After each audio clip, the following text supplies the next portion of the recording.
భారతదేశానికి స్వాగతం. జై శ్రీరామ్. హర హర మహాదేవ్. మన పవన్ కళ్యాణ్ గారు ఆయన మీటింగ్లో జగన్మోహన్ రెడ్డికి మీద చాలా ఆరోపణలు, మామూలు ఆరోపణలే. అది మన ఇసుక ఇసుక దొంగ జగన్మోహన్ రెడ్డి అని చెప్పాడు. సరే, ఇసుకలో ఇతను మరి చేసే కొంత మట్టుకు డబ్బులు వచ్చే ఉంటాయి జగన్మోహన్ రెడ్డి గారికి. 700 కోట్లు అంతకు ఒక కాంట్రాక్టర్కి అమ్మేశాడు అతను గవర్నమెంట్ నుంచి. ఆ కాంట్రాక్టర్ మరి ఎక్స్ట్రా సంపాదించుకుని ఉంటాడు. ఇతనికి ఏదైనా బ్లాక్లో వచ్చి ఉంటుంటాయి గ్యారంటీగా. కాకపోతే మరి వీళ్ళ ప్రపోజల్ ఏంటంటే, తెలుగుదేశం వాళ్ళు పవర్లోకి వస్తే ఇసుకని ఫ్రీ చేస్తారు. లాస్ట్ టైం ఇలాగే ఫ్రీ చేశారు. అవి ఎవరికి ఫ్రీ అంటే గవర్నమెంట్కి డబ్బులు రాలేదు, కానీ ప్రజలకి ఎక్కడ కూడా ఫ్రీగా ఇసుక ముట్టలేదు. ట్రాన్స్పోర్ట్ కాస్ట్ ఆటోమేటిక్గా ఉంటుంది, కానీ దళారీలు మధ్యలో మామూళ్ళు గీవుళ్ళు అని విపరీతంగా పడిపోయాడు. ఫ్రీ ఇసుక అని చెప్తే అది తడిపి మోపుడై మామూలు కాస్ట్తో కొనుక్కునేది దానికంటే ఎక్కువైపోయింది. సో ఆ టైప్లో మరి అలాంటి ఫ్రీ ఇసుక అంటే మనుషులకి అర్థమైపోతుంది. ఫ్రీ అంటే ఓహో ఇదేదో ప్రాబ్లం, వాళ్ళు డబ్బులు చేసుకుని ఆ 700 కోట్లు కూడా తినేస్తారు అన్నమాట. అదొకటి. లిక్కర్లో అతను జగన్మోహన్ రెడ్డి గారు ముందేమో లిక్కర్ అసలు ప్రొహిబిషనే తీసుకొస్తాడు. ప్రొహిబిషన్ తీసుకురాపోయినా దశల వారీగా మెల్లిమెల్లిగా తగ్గిద్దాం అన్నాడు. అది జరగలేదు. కాకపోతే ప్రొహిబిషన్ ఈ లిక్కర్ని కంట్రోల్ చేయడం వల్ల వచ్చేదంతా కూడా బ్లాక్ మార్కెట్ లిక్కర్లు ఎక్కువైపోతాయి. అంటే ఇల్లిసిట్ లిక్కర్ అంటారు. ఇల్లిసిట్ లిక్కర్ అంటే సారా కాచుకుంటారు జనాలు. అది అదొక పెద్ద దొంగ వ్యాపారం కింద అయిపోతుంది. ఆ దొంగ వ్యాపారం వల్ల ప్రజలకి కొంత నష్టం ఏంటంటే, కొంతమంది పరికరాలన్నీ కలిపేసి చేస్తే చచ్చిపోతుంటారు 3 మంది ఇల్లిసిట్ లిక్కర్ తాగి. సో సేఫ్టీ ఉండదు. పైగా డబ్బులు కూడా విపరీతంగా చేతులు మారుతుంటాయి. బ్లాక్ మనీ అంటే ఈ సారా కాచేవాళ్ళు ఉంటారు, వాళ్ళంతా రాత్రులు కాస్తుంటారు. వాళ్ళని ఎక్సైజ్ వాళ్ళు పట్టుకోవడానికి ట్రై చేస్తుంటే వాళ్ళకి వీళ్ళు డబ్బులు ఇస్తారు. అది పెద్ద బ్లాక్ మార్కెట్ అలా రన్ అయిపోతుంది. అసలు నన్ను అడిగితే లిక్కర్ని కంప్లీట్ ఫ్రీ చేశాడు. ఎవడు లిక్కర్ వాడు వండుకుంటాడు. మీకు ఫ్రాన్స్లో అదే అండి. ఫ్రాన్స్ ఆల్ డెవలప్డ్ కంట్రీస్లో లిక్కర్ మీద గవర్నమెంట్ కంట్రోల్ ఉండదు. వాడు కావాలి అవన్నీ ఆకాయ పెట్టినట్లు ఇంట్లో పెట్టేసుకోవచ్చు. ఆకాయ పెట్టడం మీకు గవర్నమెంట్ కంట్రోల్ ఉండదు కదా. ఇన్ని కాయలే పెట్టాలి అని అంటు కదా, లేకపోతే ఇలాగే పెట్టాలి అని అంటు కదా. సో లిక్కర్ మీద కంప్లీట్ ఫ్రీ చేస్తే ఎవడు సారా వాడు వండుకోగలడు. పెద్ద టెక్నాలజీ కాదు. మీకు 4 ద్రాక్ష పళ్ళు అవి ఉంటే మీరు బయలుదేరి తీసుకోవచ్చు. అలాగే మీకు బెల్లం పొలం పెట్టి దాన్ని డిస్టిల్ చేస్తే సారాయి. That is first level of distillation అయితే విస్కీ. 2 times డిస్టిలేషన్, అలా గ్రేడేషన్స్ ఉంటాయి. Double distilled, single malt whisky అంటాడు. సో ఈ 2 సార్లు 3 సార్లు డిస్టిలేషన్ చేస్తే that becomes more refined stuff. ఇలాగని మనం ఫ్రీగా అందరికీ వదిలేసాం అనుకోండి, యూ నెవర్ నో. పొద్దున మనం ఈ ఆంధ్రప్రదేశ్ నుంచి ఏదో చిలకలూరుపేట బ్రాండ్ అని చెప్పేసి వరల్డ్ ఫేమస్ అయిపోయింది అనుకోండి, lot of revenue can be generated. డబ్బులు వస్తాయండి దానివల్ల. ఇప్పుడు ఎంతసేపు దాన్ని కంట్రోల్ చేసి అలా పెట్టేస్తే మన వాళ్ళు ఏమి చేయలేకుండా అవుతుంది పాపం. ఇప్పుడు మీకు తెలుసు లేదు, సింగిల్ మాల్ట్ విస్కీలో world famous for the lowest price Bengaluru Soma అండి. బెంగళూరులో ఒక సంస్థ సోమా అనే కంపెనీ, దాని సింగిల్ మాల్ట్ విస్కీ ఎక్స్ట్రాడినరీ, చాలా టేస్ట్ బాగుంటుంది. దానికి రేట్ కూడా బాగా తక్కువ ఉంటుంది ఇంటర్నేషనల్గా.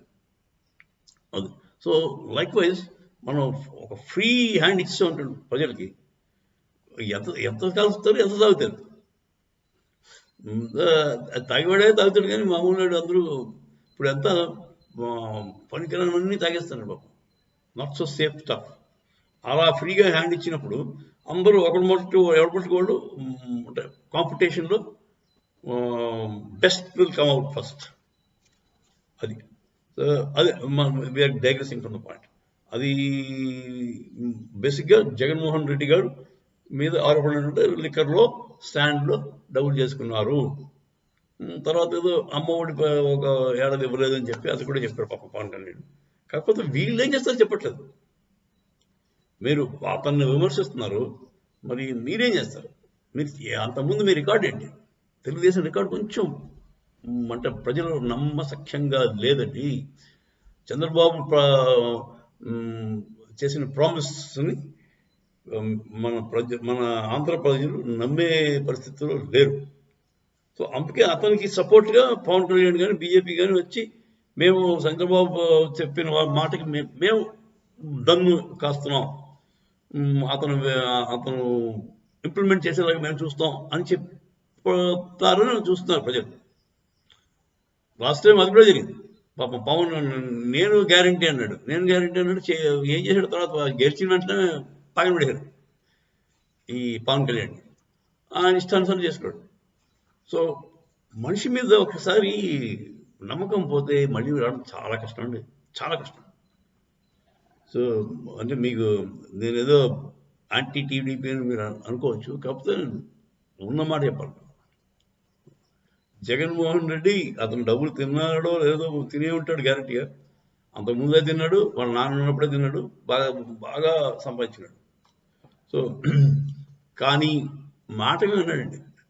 ప్రజలు వాళ్ళ నాన్నని ఇదని అందుకే నమ్ముతారు.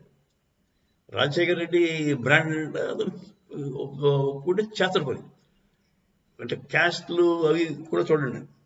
ఎందుకంటే అది రాజశేఖర రెడ్డి పాదయాత్రకు వెళ్ళినప్పుడు వాళ్ళ ఇంటి దగ్గర మంచినీళ్ళు తాగినందుకు వాడు ఏ జాతి అయితేనే వాడిని పిలిచి వాడికి ఏదో ఉపకారం చేశాడు సీఎం అయ్యాక.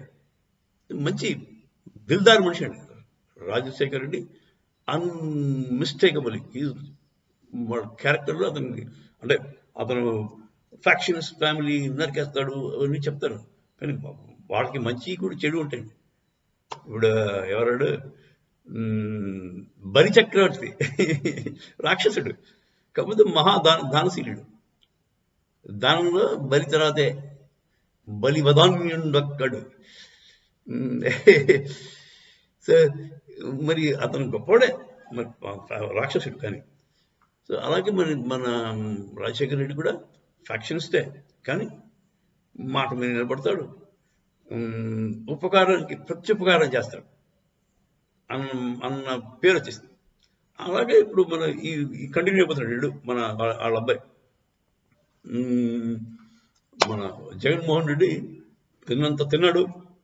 అసలు యాక్చువల్గా అతనికి ఇంట్రెస్ట్ లేదు పాపం పాలిటిక్స్లో. ఏదో ఎక్కడో కూర్చొని చక్కగా గేమ్స్ ఆడుకోవడం లేకపోతే ఎంజాయ్ చేయడం చేసుకునేవాడు పాపం. అలాంటి పాలిటిక్స్లో లాక్కొచ్చింది బాబు గారే, మన చంద్రబాబు నాయుడు గారు. అనవసరంగా కొరివితో తలగొక్కడం అంటే అది. ఇప్పుడు అతను మేకైపోతున్నాడు. సరే ఇప్పుడు ఏం జరుగుతుందో చూద్దాం. నాకైతే అనిపిస్తుంది ప్రజలు నమ్మేది జగన్మోహన్ రెడ్డి ఎక్కువ. కొంతలో కొంత పనులు జరుగుతాయని వాళ్ళ ఉద్దేశం, అంటే అందరికీ జరుగుతుంది. మరి తెలుగుదేశం వస్తే ఓన్లీ ఫర్ కొన్ని సామాజిక వర్గాలకి వాళ్ళకి బాగుంటుంది. తర్వాత ఓకే మేధావి, అతను తలుచుకుంటే చేయగలడు. ఒక ఈ మాట వస్తే జాగ్రత్తగా ఉంటాడేమో అని అనుకోవచ్చు. ఈ మాట వచ్చాడనుకోండి, ఒళ్ళు దగ్గర పెట్టుకుని ప్రజలు అంత అమాయకులు కాదని తెలుసుకుని ముందుకెళ్తాడని నా ఉద్దేశం. వస్తే అలా అయితే బాగానే ఉంటుంది. ఆయనకు తెలిసిన అడ్మినిస్ట్రేటివ్ గిమిక్స్ ఇంకెవరికి తెలియదు. ఆయన అడ్మినిస్ట్రేషన్లో తిట్ట. తర్వాత ఏమో అట్ ద సేమ్ టైం పెట్టుబడులు గట్రా కూడా అట్రాక్ట్ చేయగల కెపాసిటీ ఉందండి. సో ఈ మాట అతను ఆంధ్ర ఫస్ట్ అనుకుని దిగిపోతే ఆయన సొంత అంటే ఇంట్రెస్ట్లు పక్కన పెట్టేసి అంటే వాళ్ళ అబ్బాయిని ఇంప్రూవ్ చేయడం అది మెయిన్ అలా ఉంటాయి. అది బేసిక్గా మన లోకేష్ బాబుని ముందుకు తీసుకురావాలి, ఆయన లైమ్లైట్ తీసుకురావాలి అన్న అదొక ప్రాబ్లం అయింది. లోకేష్ కొంచెం అమాయకుడు అంటాడు, మన రాహుల్ గాంధీ లాగా పొలిటికల్ ఎక్విప్మెంట్ తక్కువ. సో ఇప్పుడు మారుతున్నాడు. Nowadays I see he's improving. ఎక్కువ మాట్లాడట్లేదు, మంచిగా ఉందాగానే ఉంటాడు. సో అదండి నా ఉద్దేశం ఏంటంటే తెలుగుదేశం పవన్ కళ్యాణ్ వాళ్ళందరూ కలిసి బీజేపీ కలిసి ఒక సుస్థిరమైన మంచి మంచి ఉద్దేశంతో ప్రజలందరికీ ఉపయోగపడేలాగా ముందుకెళ్తే ఈ దఫా ఈ మాట గెలిస్తే ఎక్సలెంట్గా ఉంటుందని నా ఉద్దేశం. కాకపోతే ప్రజలు నమ్ముతారా అన్నది $1 బిలియన్ క్వశ్చన్. జై శ్రీరామ్, హర హర మహాదేవ్. సేపు జగన్ పైన ప్యాలెస్లో ఉన్న వాళ్ళని కిందకు వచ్చి రోడ్ల మీదకి లాగడానికి ఎంతసేపు పడద్దు అనుకుంటున్నావు? నువ్వు దిగుచ్చాను అనుకుంటున్నావా? నువ్వెంత, నీ బతుకెంత, నీ స్థాయి ఎంత?